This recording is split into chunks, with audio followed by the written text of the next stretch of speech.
আপনি খাবেন না তো? যদি আপনি না খান তাহলে কিন্তু আমিও খাবো না। হ্যাঁ, তুই যাবো না মানে? আরে তোমায় খেতে হবে। এখন তুমি একা দাও, তোমার সঙ্গে আর একজন রয়েছে, তার এখন খাওয়ার দরকার আছে, তার আয়রনের দরকার আছে, তার ক্যালসিয়ামের দরকার আছে, আর ভিটামিনের দরকার। প্রচুর ভিটামিন আছে, আমি সব খেয়ে নেবো। কিন্তু আপনি তো বুড়ো হচ্ছেন, বয়স হচ্ছে, আপনি খেয়ে নিন। না আমি খাবো না। খাবেন না? না আমি খাবো না। এই ধর তোরে, বুড়োটাকে ধর, না হলে তুই বুড়ো শুনবে না। আমাকে বুড়ো বলছে, এই আরে আমাকে বুড়ো বলছে, আরে অবজেকশন অবজেকশন আর objection, this is highly objectionable. আমাকে বুড়ো বলছে। বুঝলে তো, তোমার বাবা কিন্তু শুধুমাত্র গীতা বৌদির কাছেই জব্দ।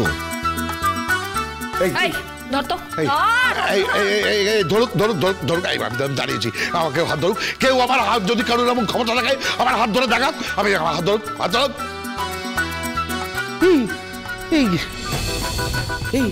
গীতা গীতা এটা কি করছো?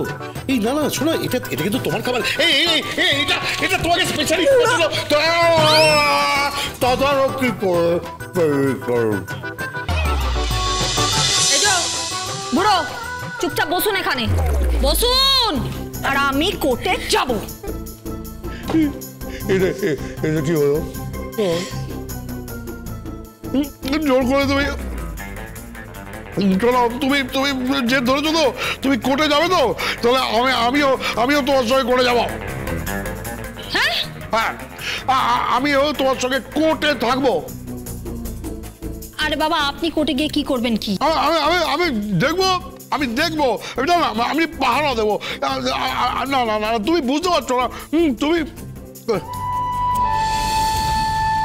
গীতা, তুমি বুঝতে পারছো না, তুমি বুঝতে পারছো না তোমার কত শত্রু আছে। বাইরের শত্রুদের না হয় তুমি উপেক্ষা করতে পারো, তুমি সতর্ক হয়ে যেতে পারো, কিন্তু ঘরের শত্রু? কোন শত্রুর কথা বলছো বাবা?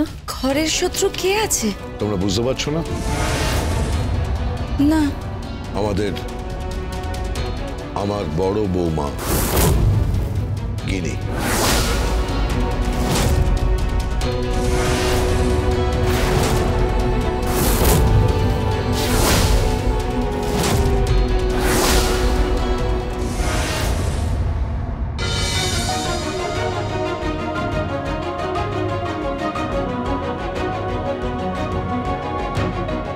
কোথায় যাচ্ছ তুমি? কোর্টে? বারে, কোর্টে যেতে হবে না? দেখলেন তো, আগের দিন অসুস্থ হয়ে গেলাম বলে জজ সাহেব আর একটা ডেট দিলেন। অনেক কাজ আছে আমার, কোর্টে যেতে হবে আমাকে। কোথায় যাবে তুই? কোর্টে যাবে? কোর্টে যাওয়া হবে না, এখন থেকে বাড়ির বাইরে এক পাও বের করা যাবে না। ছাড়ুন তো, পাগলামি করবেন না। একে আপনার বাবাকে নিয়ে হিমসিম খেয়ে যাচ্ছি, তার উপর ছেলে নাকি দোসর। প্লিজ আমাকে বেরোতে হবে। কোথায় যাবে তুমি? কত দূরেই বা যাবে আমায় ছেড়ে? যেখানেই যাবে আমায় পাবে। ম্যাডাম, তোমার বরটা যত না কম বর, তার থেকে বেশি প্রেমিক। তোমাকে বড্ড ভালোবাসি।